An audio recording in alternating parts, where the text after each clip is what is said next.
Good evening. Hey, what's up? This is Brian Kuzmar with Commercial Rare Coins and Precious Metals. And man, how about that for a school of tarpon right there? That's pretty amazing. Big fish and one of the big sport trophy fish in South Florida. And I just saw, what did we just see? About a dozen or more of them swim by. Oh, a fisherman's wet dream, actually. And this is under the this is a live Deerfield cam, by the way. If you live in South Florida, this is in Deerfield Beach. One of my favorite cams to watch. Well, hey, my quote of the day is really about the fall of the empire, and this is by Isaac Asimov, and it says, "The fall of the empire, gentlemen, is a massive thing, however, and not easily fought. It is dictated by a rising bureaucracy, a receding initiative, and a freezing of the caste, and a damming of curiosity. And 100 other factors. It has been going on, as I said, for centuries, and it's too majestic and massive a movement to stop." You know, he was a very, I think he did iRobots, or not iRobot, that's the, oh, that's the vacuum cleaner. He did the robot series, I think, which was, oh, I can't remember the books, but I read all the books on that, and then Will Smith ended up playing one of the characters in the movie about the robots. I forget the name of the movie. But Isaac Asimov, very smart guy, talked about artificial intelligence in the future and wrote some great books. Again, I'm a big sci-fi fan, Robert Heinlein as well. One of my favorite authors. As you know, I quote one of his sayings that says, "Of course the game is rigged, but if you don't play, you can't win." And I learned that from Robert Heinlein. But again, the fall of the empire. I believe earnestly, and I'm not trying to be negative about our country, but I believe that this empire started to fall back when our money started to become debased. And when was that? That's when they stopped giving us gold and silver. That's when they stopped putting silver in coins. That's when they stopped redeeming our currency for gold. And we became a fiat-driven bank, you know what I mean? Slaves of the bank, more or less. Slaves of a fiat currency that just declines in buying power generation after generation. And this is the reason that we buy gold and silver. And this is the reason that I believe that we are truly in the decline of the empire. If I had to put a time frame on it where I think we actually peaked, I'd say it's when Nixon, right before Nixon, right in that era between Vietnam and Nixon, I think we were maybe at the the downward trend of the apex of our empire here. But we are definitely in the decline of the empire in the United States. I mean, it surrounds you everywhere. You can't be in denial about it. Just look around you. Look at the decline of the social fabric. Look at the decline of the family. Look at the decline of the trust in media. I mean, Americans at one time, we had great trust in media. I remember I'd look forward to watching 60 Minutes and shows like that, and you know, and they would do investigative reporting. When basically now all media has become is just a mouthpiece of the government. That's it. That's it. They're owned by a handful of corporations who basically, you got to wonder if they're even owned by the CIA or government or something. And I know that is a bit far-fetched, but maybe not. Maybe not. We know how deep claws. What deep claws the deep state has in the media, what deep claws the government has in the media, especially in the corporate mainstream media. And again, all right, not going to go there, but I think we are definitely in the decline of the empire. And fortunately, most of us won't live to see really the worst parts of it, hopefully. And really, I don't wish this on grandkids or kids or people in the future, but you know, you reap what you sow, folks. And if the generation after the baby boomers can't appreciate, you know, the Constitution, they can't appreciate the First Amendment, the Second Amendment, they can't appreciate a strong dollar, then they deserve to lose it. I mean, that's, sorry, you deserve to lose it. And that seems to be where we're heading. Now, for you gold and silver folks that say, hey, listen, you know, I'm tired of hearing, I can't tell you, right now we are in the pits, the despair of precious metals as far as when silver goes. People are looking at $21 silver thinking $30 a while back ago. And of course, I don't want to keep talking about the manipulation of the gold and silver markets. That's, you know, that's really short-term things.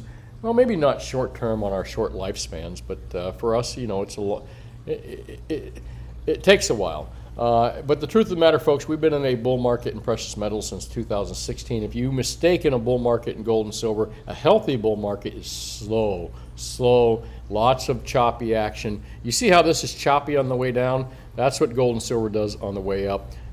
And again, for any folks that are worried that, oh man, gold and silver is not a good place to put your money, all you got to do is look at this chart. The worst place to put your money is any kind of dollar-denominated type asset. Well, I mean, I guess gold is the dollar-denominated to some degree, but it looks, you know, it goes up versus this line that goes down, the buying power. And think about it from this standpoint. Let's do maximum right here. Now, this goes back to 1913, okay? Now, and back in 1913, 1915, I'm going to say that the price of gold was close to $20 per ounce, okay? And you know why? Because a US $20 gold piece almost has an ounce of gold, 0.9675 ounces in it of pure gold. And back in 1913, 1915, in this range right here, you could buy a good man's suit for an ounce of gold or for a $20 gold piece, which contained about. So a $20 gold piece was the equivalent to an ounce of gold back then. And you could buy a good man's suit with that $20 gold piece. You'd walk in, take your $20 St. Gaudens or Liberty, pass it to the guy, and he'd make you a nice freaking suit for that price, again, at that time frame. Now, imagine if you held on to a dollar bill back from this point. Even a gold certificate, which, believe it or not, is still redeemable at banks, even though you can't get gold for it. Same thing with silver certificates. You can't get silver for them anymore. But imagine you held on to that dollar in 1920, and you held on to the $20 gold piece. Skip to today. What's the $20 gold piece worth? Well, a $20 bill is still worth 20 bucks, and really hardly worth shit, because you couldn't even buy the buttons for a good man's suit for 20 bucks nowadays.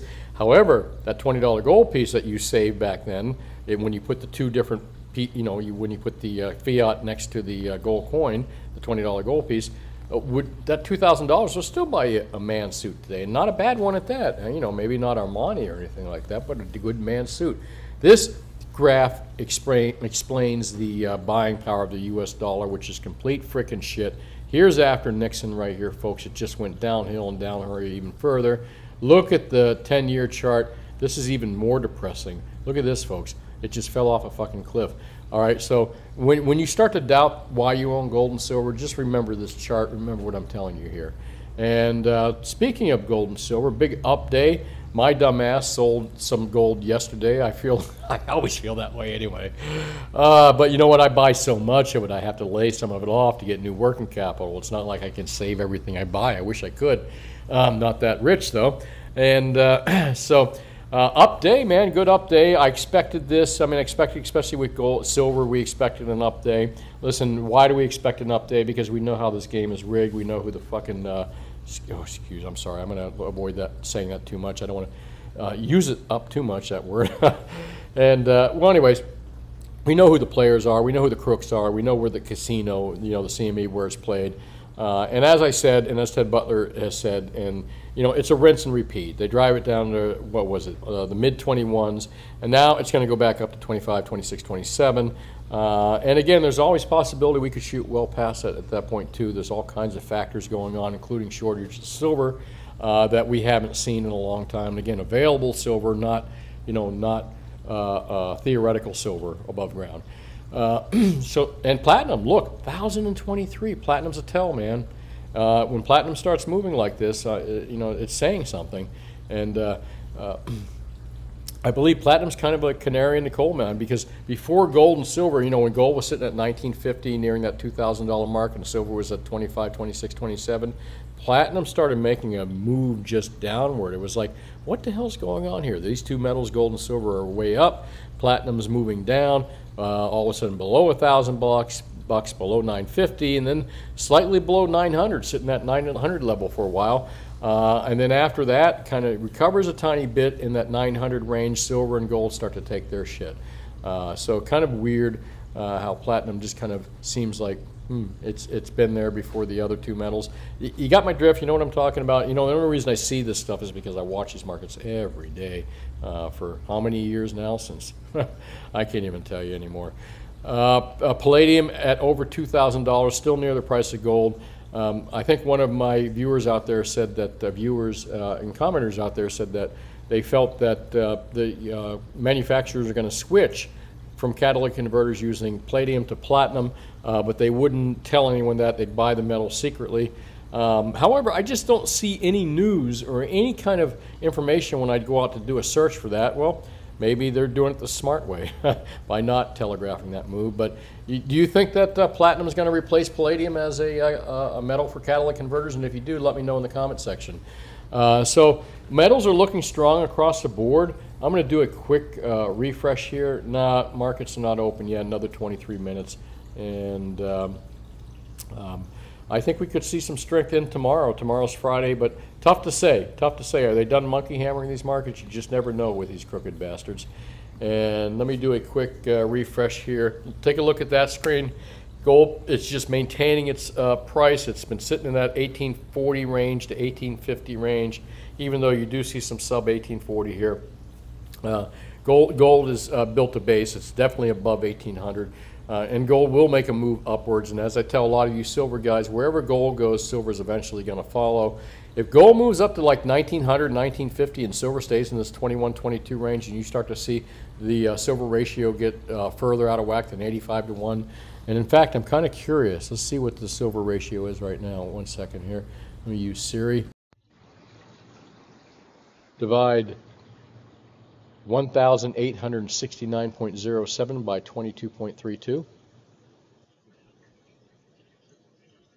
equals. The answer is approximately 83.7396. Okay, that's a little bit tighter than it was before. And again, it's obvious. Again, silver's moved up to 22.32 from that sub $22 level, or 21.50 to 22.50 level. So 83 to 1.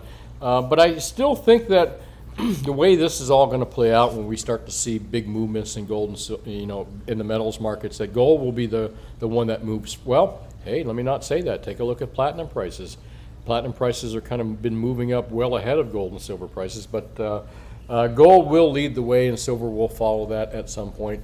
And the wider that silver to gold ratio spread gets, I would tend to be in the camp in the belief that silver was too cheap and silver was a good buy, especially when that ratio again gets higher and higher, above that 83, 85, and maybe even higher range. And I believe that's going to happen. I think gold's going to take off before silver.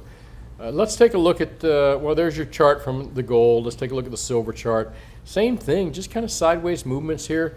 Well, not so much today. You know, if you take a look here, you'll see a steady climb here in the silver market overall, up above that $22 level. But we're, as I said in the videos this last week, and just like Ted Butler says, it's a rinse and repeat situation with the price discovery at COMEX.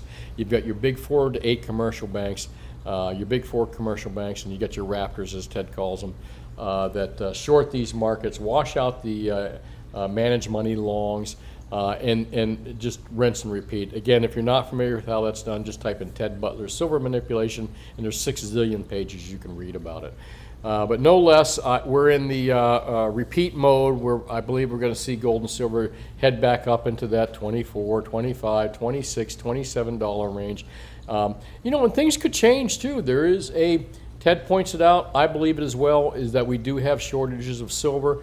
And now again, not the theoretical how much silver actually exists above ground, but available silver, silver that's available for sale. That's what I'm talking about. Not, you know, how much, if you took every bit of silver and you just try to harvest it all in some kind of weird magical way, but how much silver is available for sale in the markets. And I don't think there's a lot out there, and this is, I think, why that these big commercial shorts are going to have a hard time continuing this rinse and repeat action.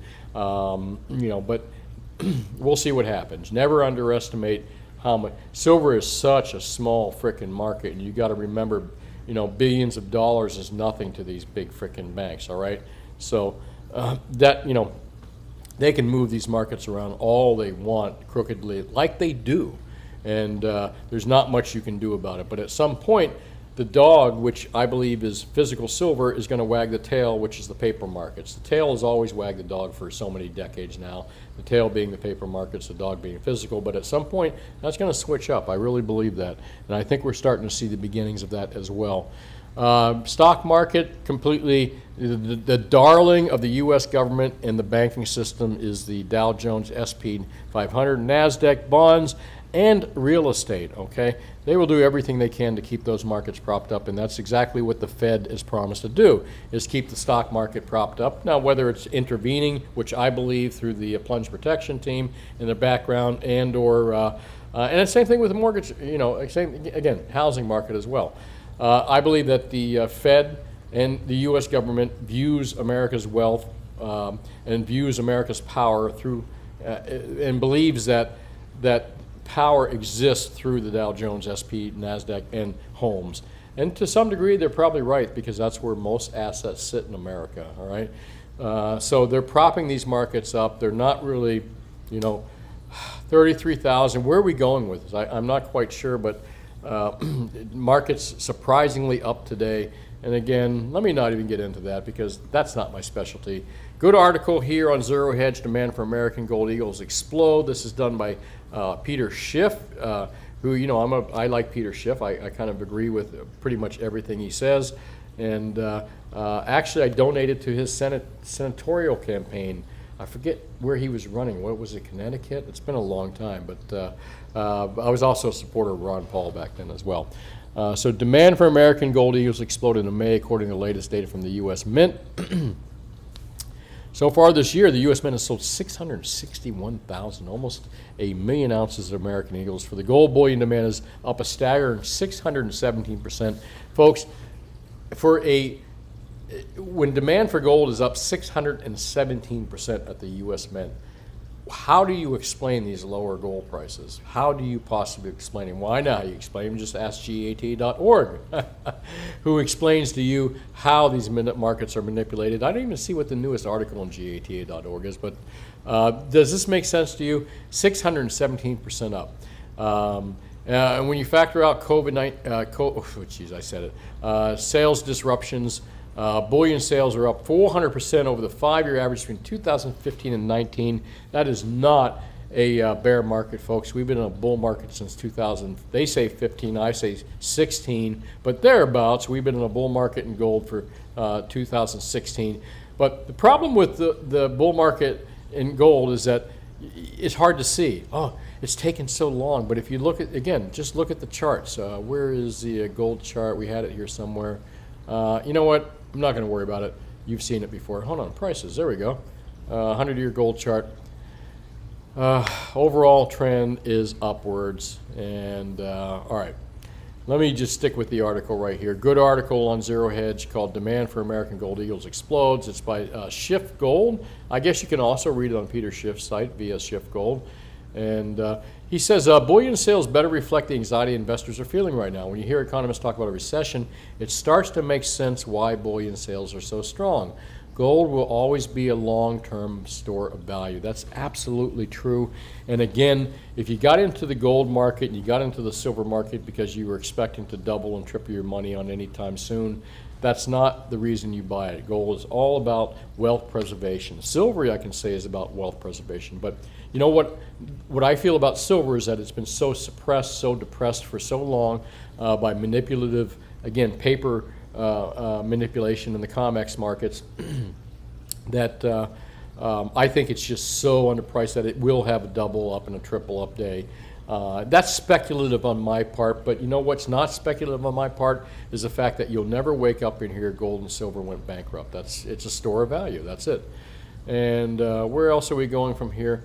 Well, anyways, good article. Recommend you read it. As far as what the best deals out there, folks, I'm still saying gold bars, but I looked and I sold some American gold eagles today. I can beat the pants off of JM Bullion, even their best prices on and APMEX, and I'm sure an SD when it comes to selling all these products, this product, this one, and this one. But the best deal still is gold bars. But if you live in South Florida, unfortunately, like I said, remember, if you don't live in South Florida, folks, I can't sell to you. So find yourself a good local dealer and keep that money local. And also, you know, when you're buying gold and silver, if you find a good local dealer you can buy from, when it comes time to sell, it's going to be much better than stick it in the mail. And who knows how reliable the mail will be at that time as well in a hard economic time. So good local dealer is a good thing to have. So if you live in South Florida, I'm your good local dealer. That's a shameless plug of myself. But I can beat JM Bullion on the prices on all these different products right here. So should your local dealer if you don't live in South Florida. Again, I hope your local dealer can beat these prices. You know, and if not, explain to them. Listen, I'd rather give you the money, even if you order the stuff. Just make sure. I have a 10-year rule. If a guy's been around for 10 years and he has a fairly somewhat good reputation, then you're probably good with leaving a deposit and paying for, you know, buying gold and silver from them. And a rule of thumb, in my opinion. What's the best deal out there for silver? It is not American Silver Eagles. Best deal out there for silver is still 100-ounce bars, kilo bars, 10-ounce bars, 1-ounce bars. And 90% is just crazy, man. I mean, I can beat the prices of JM Bullion, APMEX, and SD on all their silver products. There's certain products I wouldn't even recommend to you, like Silver Eagles. But if you want to buy silver and you live in South Florida, I'm the guy to come see, and I'll give you a great price. I can beat the locals, and I can beat the online guys, including the 800-pound gorilla called JM Bullion, reputable company too as well. Nothing bad to say about them. Let's look at yesterday's video, which was a $25,000 reward for any whistleblowers, and I was getting some ideas how I could structure a reward system for someone that would be a whistleblower. So for example, there's somebody at CME Group that has documentation that they can prove that the CME Group has been allowing these big commercial shorts to do this kind of thing, or, you know, anyways, any kind of documents or things that would lead to a criminal and or civil lawsuit that could be won. I'd certainly contribute $25,000 for that. I'd love to see the end of that, the crooked manipulation on the COMEX, CRIMEX markets. And oh, my throat's a little dry. I'm still on like a 1 to 100, 100 being completely fixed with the critter. I'm like at 98. So excuse me one second. Let me take a sip of water here. Okay. Yeah, there's others that would probably add reward to that as well. Thanks for watching, Henry. Yeah, it's already out there. CFTC did find JPM for $920 million, almost $1 billion. But of course, you know JPM probably made $4 or $5 billion, and they only paid $920 million in fines, which is a good deal according to them. Stock market's going to rally over the next 3 months before it explodes. Interesting. Thank you for commenting, Crip. New commenter there. I like to see new commenters out there. But that's probably true as well. Start a GoFundMe page and might hit $1 million to entice someone. Nah, I'm good for 25G. You know what I'm saying? If someone's hate their jobs at COMEX or CME and they get some information and then they're planning on quitting anyway, I got 25 grand to add to their retirement account. Oh, I even offer them a job. How's that? Clayton says 25K to ride on bankers. You're crazy. Yeah, I am crazy. I know, man. Thanks for watching, Michael Matthews. An insider whistleblower wouldn't talk for less than 25 million. I don't know, man. And they're willing to not talk for 25 grand, but good brainstorming. Well, I'm always good up for good brainstorming. You know me, Silver Wolf. Thanks for watching. You have a great day, sir. American Hinoki says, good idea for 25. Yeah, hey, listen, it was a good topic to talk about, and it's good, you know, I'm serious. I would pay 25 grand if I knew that 25 grand was going towards someone that could definitely put CME in a situation where they'd have to change the crookedness of their ways and have to admit it happens. I don't even care if the CME didn't get fined anything and didn't do any time. As long as it was just a court order, they recognized it and they ended it. That'd be worth 25 grand to me. Thank you as well, Mark. I appreciate that. I appreciate you. Yeah, that's a shame, man. That's again, boy. You know, the decline of an empire. That's all I can say. Wildcat, thank you. Invisible Stacker, I appreciate that as well. Wallace, and let me see. I gotta be careful. I gotta read everything here. That's small. Yeah, you're right.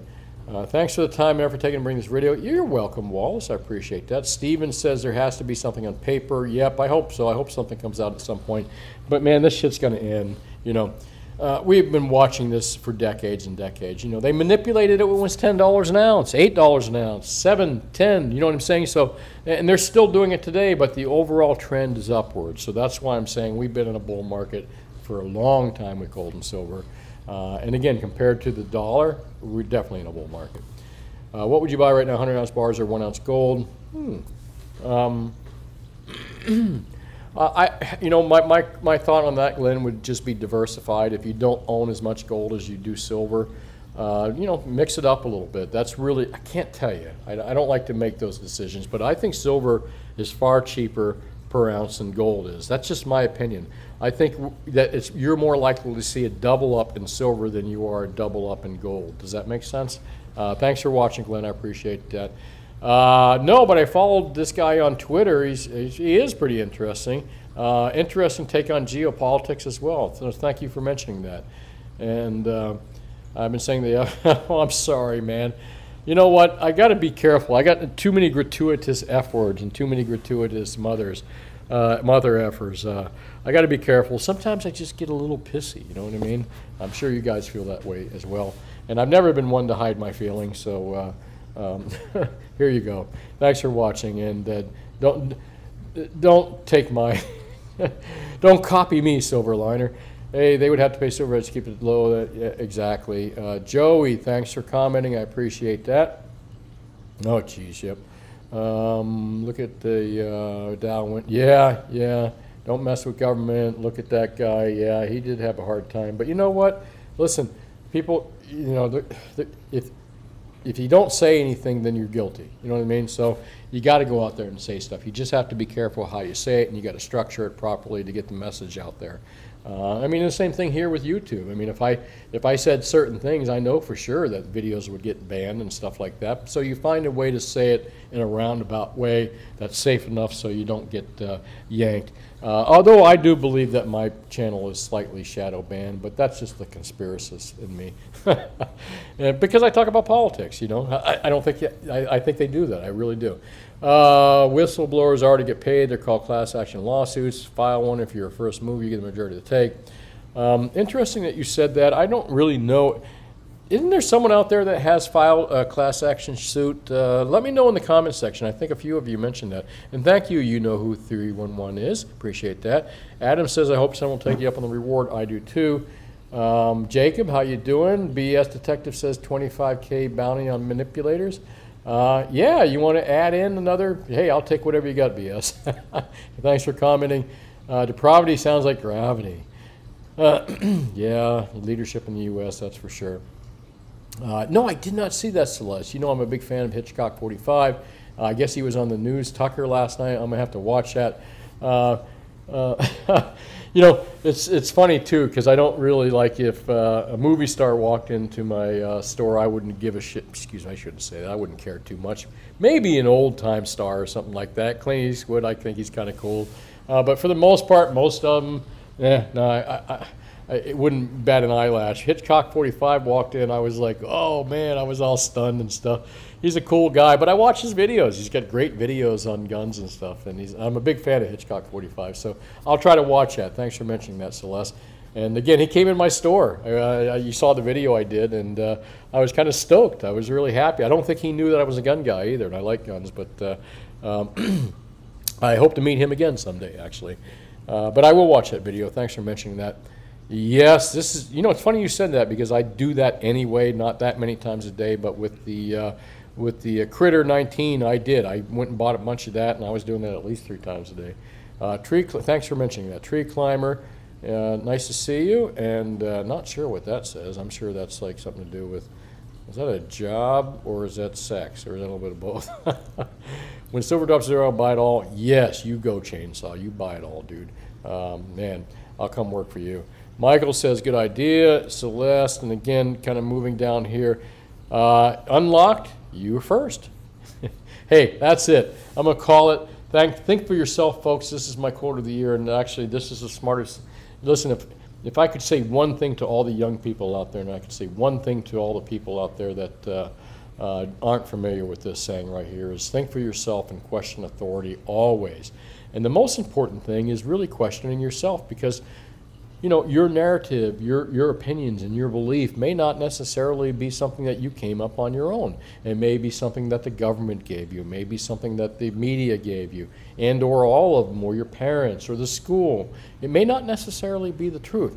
So the first thing to question is your own self, and then it makes it much easier to think for yourself and question authority. Hey, thanks for watching. This is Brian Kuzmar with Commercial Rare Coins and Precious Metals in beautiful Lauderdale by the Sea. If you live in South Florida, we're open 10 to 4 Mondays through Fridays. Come and see us. We're the place to come to when it comes to rare coins, precious metals, estate stuff too. We do a lot of estate stuff. I don't usually mention that, but thanks for watching, and let's see what happens tomorrow.